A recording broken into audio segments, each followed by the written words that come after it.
Hello, dear students. I, Shazia Siddiqui from Anjuman-I-Islam's Mustafa Faki Junior College, welcome you all to the online lectures of English. Today, we are going to study the lesson 1.3 from Unit 1, that is the Cop and the Anthem. It's written by O. Henry.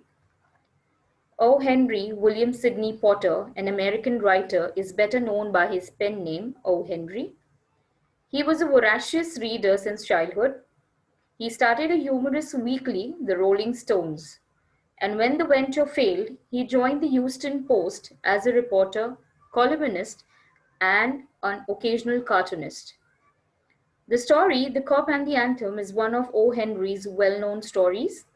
To describe his style of writing, people have often used the term smile with tears, which implies his twisted way of thoughts and endings in almost all of his stories. The Cop and the Anthem is a story where the main character, Soapy, is a vagabond and is a person with criminal background. He makes different plans to re-enter the prison as he has no shelter to protect himself from severe winter. The story ends in an unexpected way. O. Henry has depicted Soapy's futile attempts to get arrested in a very humorous way. Let's discuss about the title. The title, The Cop and the Anthem. Cop means a policeman and anthem means a prayer song. Let's start reading and understanding the lesson. The Cop and the Anthem. Soapy left his bench and strolled out of the square and across the level of sea of asphalt where Broadway and Fifth Avenue flow together. Up Broadway he turned and stopped at a luxurious cafe. Students, here the sea of asphalt means the wide roads of the city that has been described here. Broadway is a famous street in New York. So here the writer wants to tell you that Sophie is just strolling, leisurely walking around the square and across the level of the asphalt on the roads. He's just walking around, strolling there. And he stands in front of a luxurious cafe. Sophie had confidence in himself from the lowest button of his vest upward. He was shaven and his coat was trim, and his neat black bow had been presented to him by a lady missionary on Thanksgiving Day. If only he could reach a table in a restaurant unsuspected, success would be his. The portion of him that would show above the table would raise no doubt in the waiter's mind. A roasted mallard duck, thought Soapy. So here they are telling you about Soapy's visit to a restaurant. He actually is standing in front of a restaurant, trying to enter the restaurant. But before that, he is actually so much concerned about his look. He thinks that I'm shaven, my coat is trim, I'm looking neat, I have a black bow that was given to him by, a lady missionary. Lady missionary is basically a nun or a religious lady, a woman working for charity, on a Thanksgiving Day. Now, what is a Thanksgiving Day? The fourth Thursday of November, marked by religious observances and traditional meals, basically celebrated by the Christians. So he said that he had too much of confidence himself to enter into a luxurious restaurant, but then only if the people inside the restaurant do not notice him. He had too much of confidence in him. So the portion that would be visible above the table would raise no doubt in anybody's mind that he was not suitable for that restaurant. A roasted mallard duck, thought Soapy, would be about a thing with a bottle of wine and then some cheese, a cup of coffee, and a cigar. $1 for the cigar would be enough. The total would not be so as high to call forth any extreme of revenge from the cafe management. And yet the meat would leave him filled and happy for the journey to his winter island. But as Soapy set foot inside the restaurant door, the head waiter's eye fell upon his tattered trousers and decadent shoes. Strong and ready hands turned. So here, the menu has been decided by Soapy. He wants to order a mallard duck, roasted mallard duck. He needs a bottle of wine and some cheese with a cup of coffee and a cigar. And a $1 for a cigar, would that be enough? So he thinks in that way. But as soon as he trying to enter into the restaurant, what happens is that the waiter, the head waiter, he notices him. His eye fell upon, here eye fell upon is find unexpectedly or means he just saw casually and found out. Decadent means here old and worn out shoes. So basically his dream to go to the Winter Island. What is Winter Island? It is basically a jail and a prison that Soapy wants to land himself into it. Students, actually, Soapy was living on a park bench. Now that the winter has arrived, he has no place to go. So Soapy is basically trying to get into the jail so that for 3 months he is there and he gets food also. That is the advantage there. He doesn't have to buy food, he doesn't have to steal something. Uh, 3 months residence, he'll get to reside into the jail also with food, etc. So that is a kind of winter island that they have been describing here. But what happens is that when he enters this luxurious restaurant, the head waiter notices him with this tattered trousers and decadent shoes, which are old and worn out, and came about and conveyed him in silence in haste to sidewalk and averted the ignoble fate of the Manus Malad. So what happened is that he does not like that person, Soapy, to enter into the restaurant, and he is conveyed in silence and he is told to go away from there. Soapy turned off Broadway. It seemed that his route to the coveted island was not to be an easy one. Some other way of entering the limbo must be devised. So his first attempt to going into the jail was actually of no use. He was avoided, he was thrown out of the restaurant. Now he turns to the Broadway, again it is a street there, to other route, and he thinks that going to my island is not going to be easy. A coveted island, basically a greatly desired place. He also says that other way of entering the limbo must be divided. What does limbo means here? It is basically a border place between heaven and hell. Here he actually means jail. At a corner of the 6th Avenue, electric lights and cunningly displayed wares behind plate glass made the shop window attractive. Soapy took a stone and dashed it through the glass. People came running round the corner, a policeman in the lead. Soapy stood still with his hands in his pockets and smiled at the sight of the brass buttons.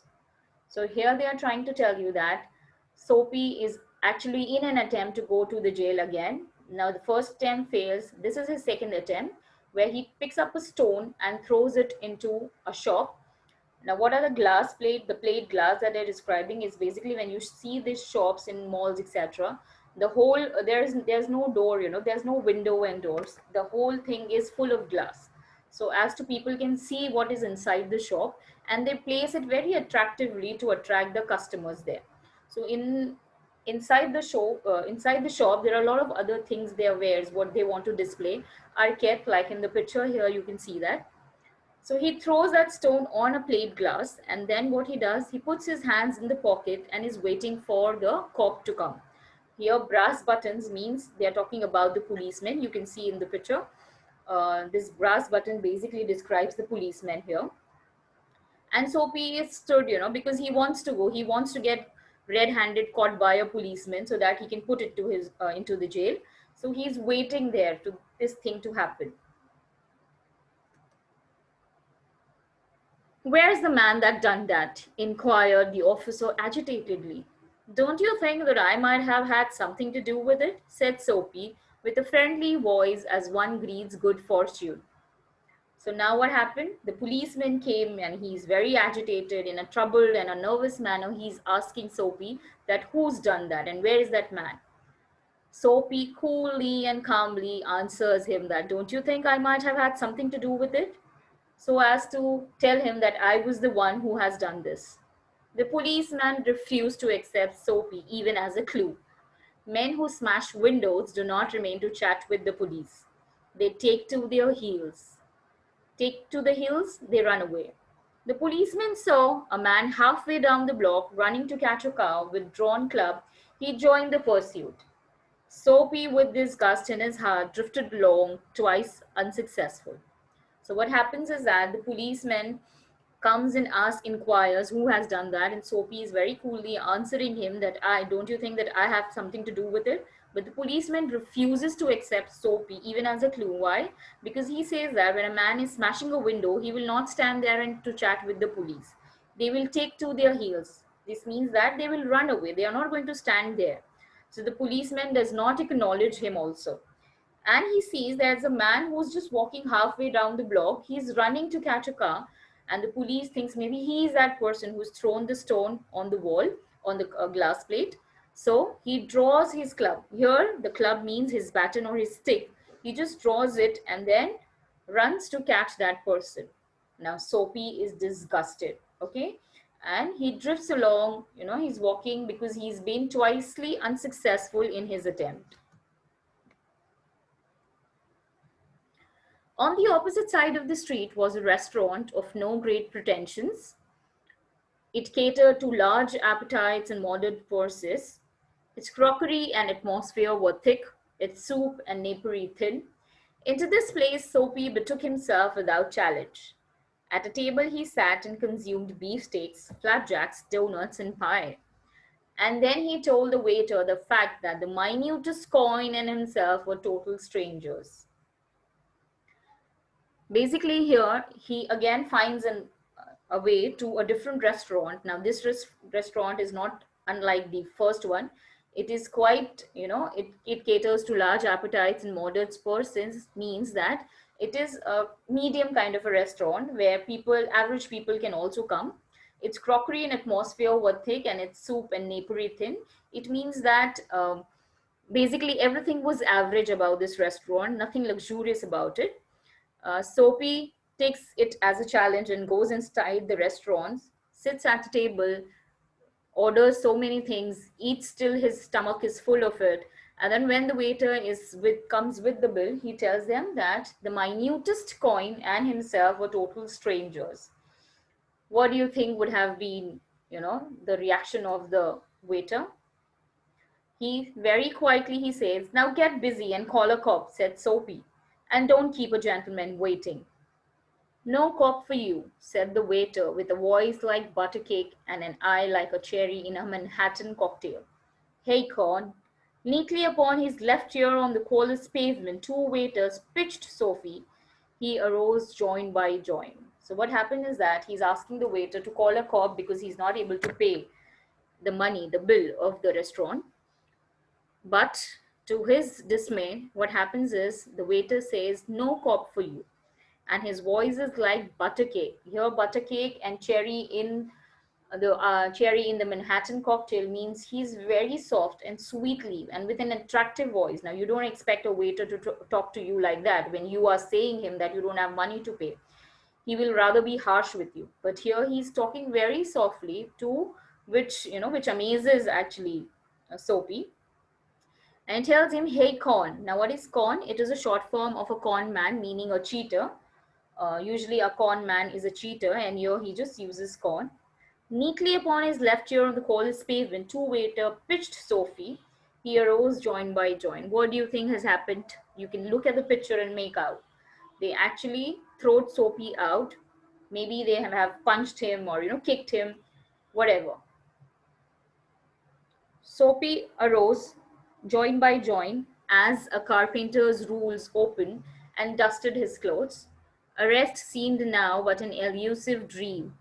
The island seemed very far away. A policeman who stood before a drugstore two doors away laughed and walked down the street. So they must have kicked him, and he just fell on the floor.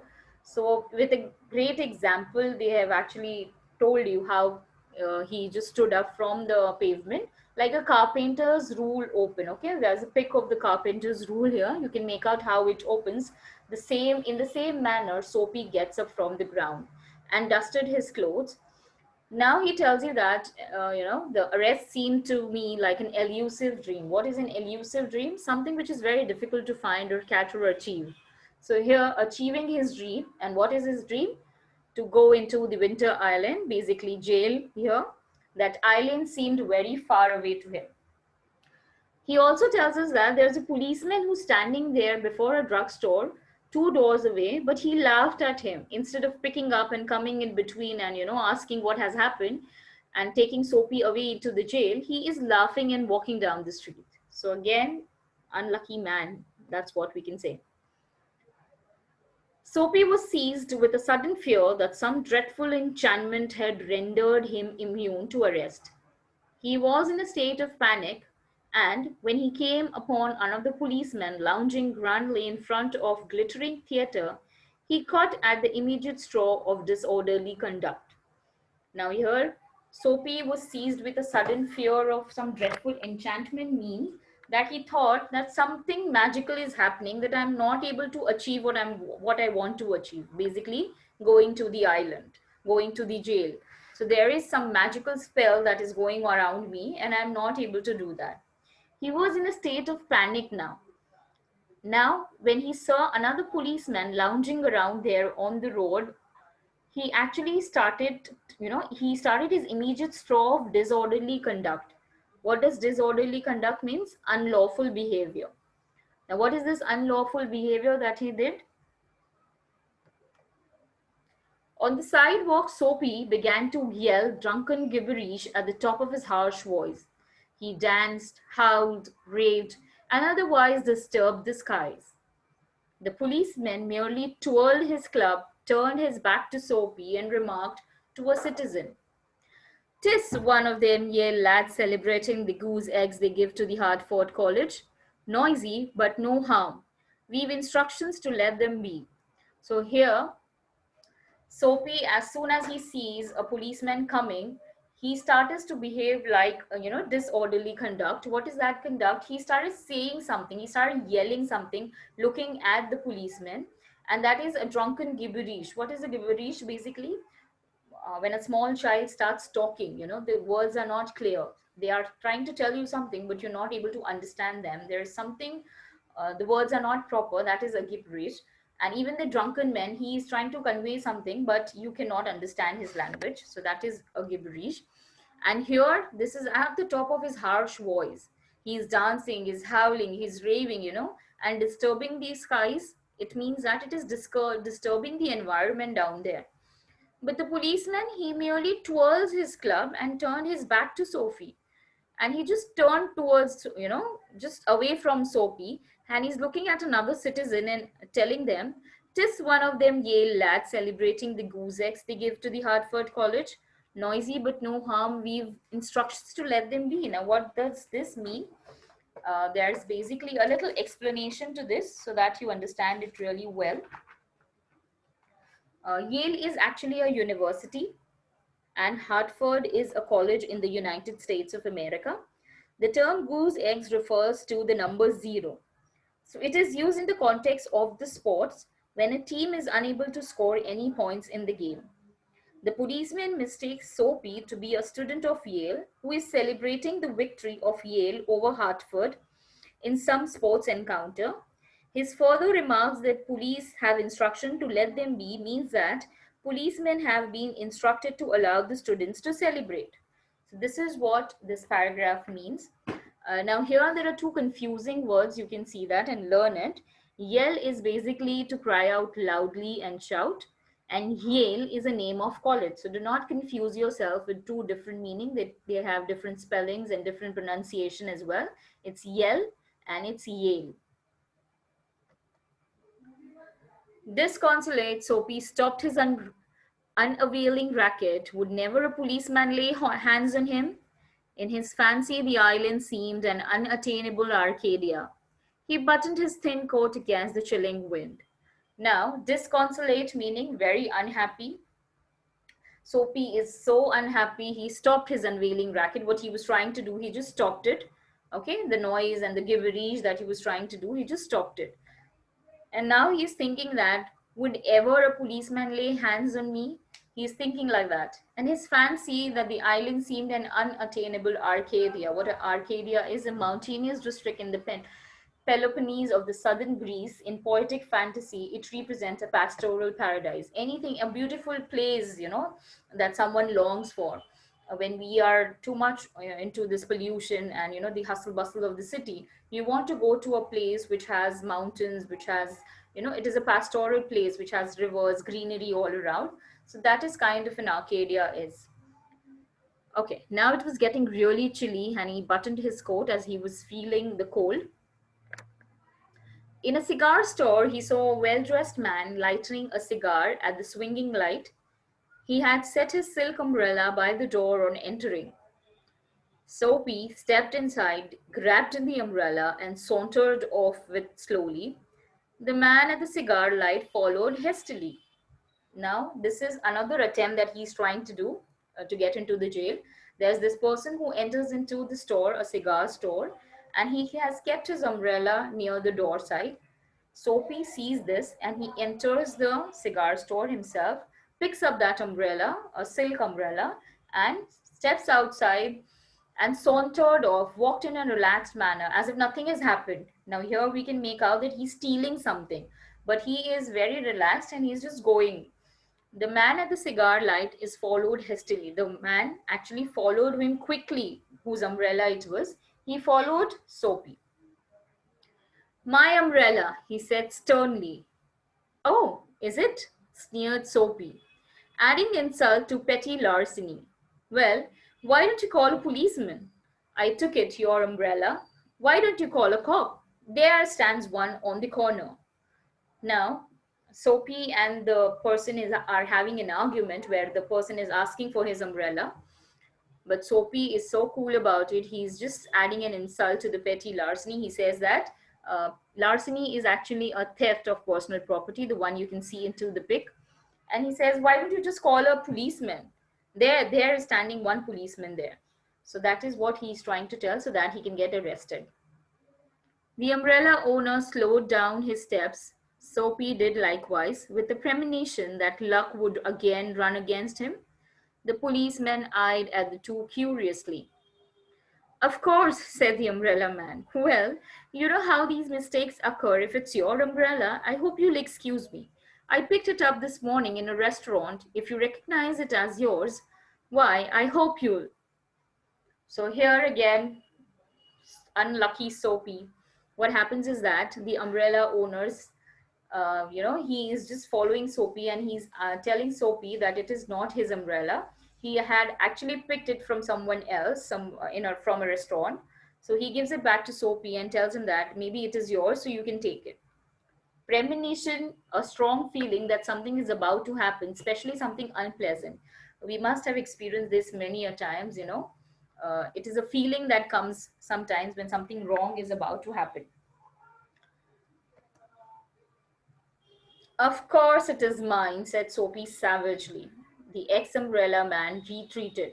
The policeman hurried to assist a tall blonde in an opera cloak across the street in front of a streetcar that was approaching 2 blocks away. Now, Soapy very savagely, very violently or angrily tells, of course it is mine, and maybe he must have snatched the umbrella also. We never know that. The ex-umbrella man retreated. He just moved back. Retreated means moving back. The policeman hurried to assist a tall blonde. Now, what is a blonde? The person with a golden hair. A blonde. Now, there are two spellings for blonde, if you see. Blonde with an E is used for a female, and blonde without an E, blond, is for a male person. Okay, a male fair haired male is called a blonde. So there was a policeman also who was going to assist a blonde who was in an opera cloak. What is a cloak? Cloak is basically, you can see the one in the green the girl is wearing. It is a attire which has been worn from head to toe. That is called a cloak. So in front of a car that was approaching 2 blocks away. So the policeman was busy assisting the blonde.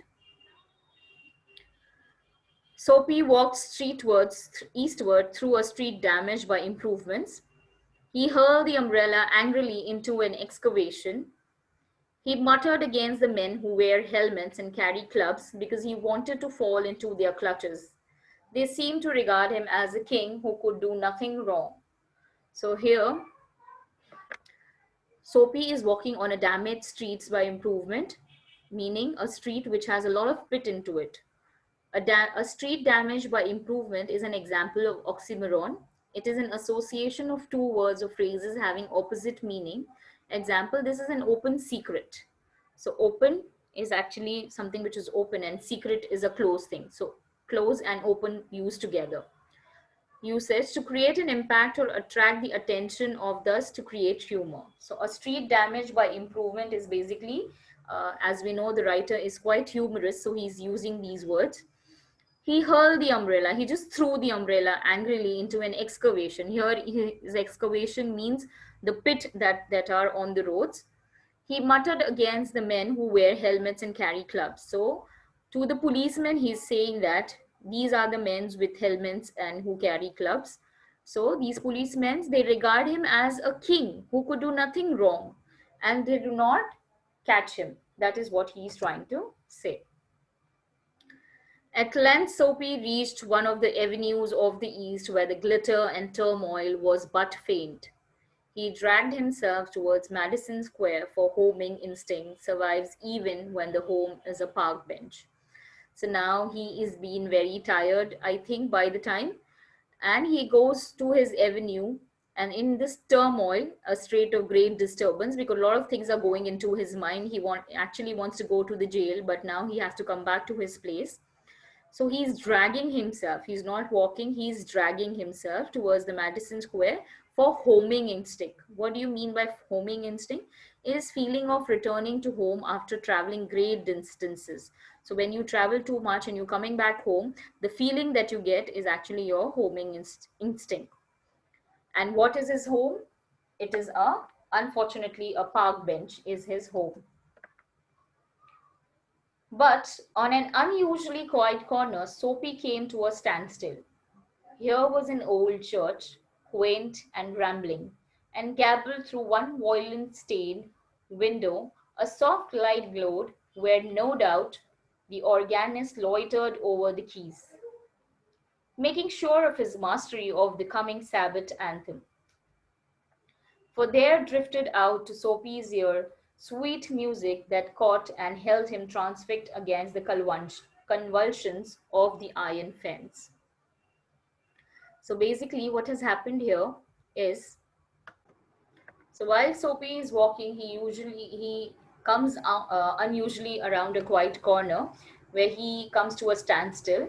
It is an old church with quaint and rambling. Quaint is attractively or unusual or an old-fashioned, ramblings are spreading or windowing regularly, various winding in the irregular directions. Uh, through the one violet stained window, a soft light glowed. So there was a light coming out of a window of the church, where no doubt the organist loitered over the keys. So there was somebody who was making some kind of music. An organist is basically an organ is actually a musical instrument. So he's playing over the keys and making some kind of music. He's doing it because for the Sabbath anthem. Sabbath is basically a day of religious observance and abstinence from work kept by Jews and Christians. Like for Muslims, they pray on a Friday. A Friday prayer is a gathering. So even Christians and Jews, they usually pray on Saturday or a Sunday, where a day is kept for the religious gathering. So that is the thing. Uh, for there drifted out Soapy's ear sweet music that caught and held him. So Soapy was actually listening to the music that was coming out of the church, and that transfixed him against the convulsions of the iron fence. Convulsions are the twisted coils that you can see how a fence is made.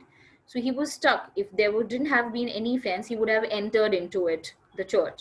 But there were fences there. So from the outside, behind the fence, he was actually listening, and he was transfixed, actually standing there and listening to the how the organist played. The moon was above, full and radiant. Vehicles and pedestrians were few. Sparrows twittered sleepily in the eaves, or a little while the scene might have been a country churchyard. And the anthem that the organist played cemented Soapy to the iron fence. For he had known it well in the days when his life contained such things as mother and roses, and ambitions and friends, and immaculate thoughts and colors. So here the writer is trying to describe the scenery here, that the moon was above and it was radiant, and there were few vehicles and pedestrians walking and moving from there.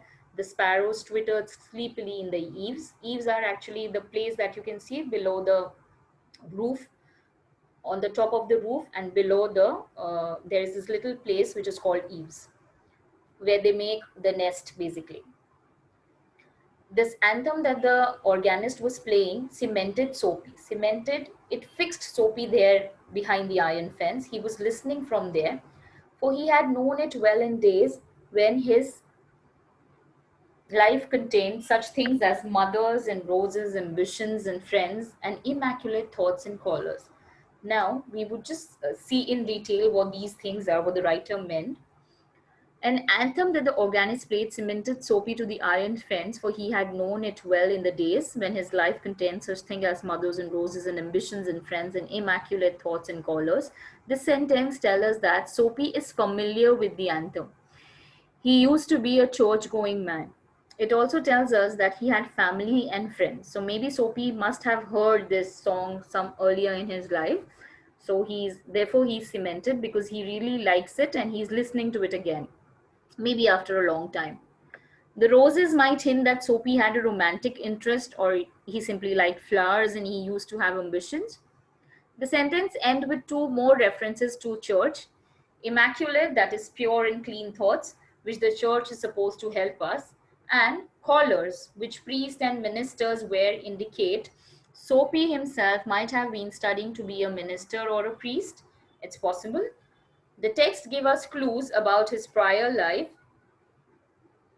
and a sense of Soapy's deeper value system. He values a life with family, friends, nature, and religion. The conjunctions of Soapy's receptive state of mind and the influences about the old church brought a sudden and wonderful change in his soul. He viewed the rising horror, the pit into which he had tumbled, the degraded days, unworthy desires, dead hopes, racked faculties, and base motives that made up his existence. And also, in a moment, his heart responded thrillingly to this strange mood. A strong impulse moved him. So here, after listening to that anthem, Soapy's receptive state of mind and the influence about the old church brought a sudden and wonderful change in his. Now there is a complete transformation. Now he's going back to his old self, and then he's viewing himself rising in the horror pit into which he had tumbled. So he's realizing all those thoughts that he's been doing things right now. Okay. So he thinks that he's tumbled into something. To tumble is to actually fall into something. So his degraded days and unworthy desires have and then hopes racked faculties. Wrecked is actually made him tired and exhausted on the base motives and selfish attitudes that he has. So all these things, Soapy is now realizing what he has been doing all these time. He has just wasted his time, in all these things. Now his heart has responded thrillingly. Something has happened to him and he is in a strange mood now. Now the strong impulse has moved him to battle with the desperate fact that he would pull himself out of the mire. Mire is basically a complicated or unpleasant situation from which is difficult to free oneself. So it is a kind of a desperate situation where, he's trying to come out of it. And would make a man of himself again. He would conquer the evil that had enslaved him. There was a time he was young yet. He would resurrect his old eager ambitions and pursue them without faltering. So now, this sudden change after coming, to a church, listening to the organ, there's a complete transformation into Soapy's mind. He actually is thinking about the past, how he was, and now how he should be. He's trying to transform himself. He's thinking about it, and actually, he has thought that he will change himself. He will come out of this mire, this situation, this evil situation. When he wants to resurrect his life. Resurrect is to basically restore a life. And all those faltering things that he's been doing, all those losing strength, actually, he just want to, you can see this picture, how this person is trying to come out of the prison. The same way Soapy is actually trying to come out of his situation here. Solemn but sweet organ notes had set up a revolution in him. Tomorrow, he would go into the roaring downtown district and find work. A fur importer had once offered him a place as driver. He would be somebody in the world. he would. So Soapy is trying to think now that he would definitely change himself now. He would just go to the downtown tomorrow, find some work for himself, work like a good man, earn something, and he be a respectable person. He also remembers that there was this fur importer who had asked him to join as a driver. He would go there and ask for work. A roaring downtown district means a part of a city which is full of trades and commerce and happenings. Basically, you can think about a marketplace, okay, where all the streets are. There are a lot of shops, a lot of people, who are doing marketing there. So that is what he's trying to do. Soapy felt a hand laid on arm. He looked quickly around into the impassive face of a policeman. "What are you doing here?" asked the officer. "Nothing," said Soapy. "Then come along," said the policeman. "3 months on the island," said the magistrate in the police court the next morning. So what happened is that finally, when he is trying to change himself, there is this policeman who Soapy has been hunting again and again and trying to be in front of him. Now when he has tried to change himself, there is this policeman who's standing behind him, asking what he is doing there at the at the fence of the church. And he says, "I'm doing nothing." And then he says, "Come along." And then the next morning he's been charged, and then he is actually given a sentence of 3 months on the island into the jail. So this is what happens to us, dear students. We can see that the moral of the story is life is what happens to us when we are busy making other plans. So you already have plans for yourself. Like Soapy wants to get into the jail. He has a lot of plans. He's trying to do that again and again, but unsuccessful. But what life has to plan for him, when he tries to change himself, suddenly he lands into the jail. So this is what life is, and there are a lot of things that you learn from it. So an unexpected, you know, ending by O. Henry, as we were told that he is very good in giving an unexpected ending to it. So a very nice chapter. Hope you've understood, everyone. Thank you for listening, dear students. See you again.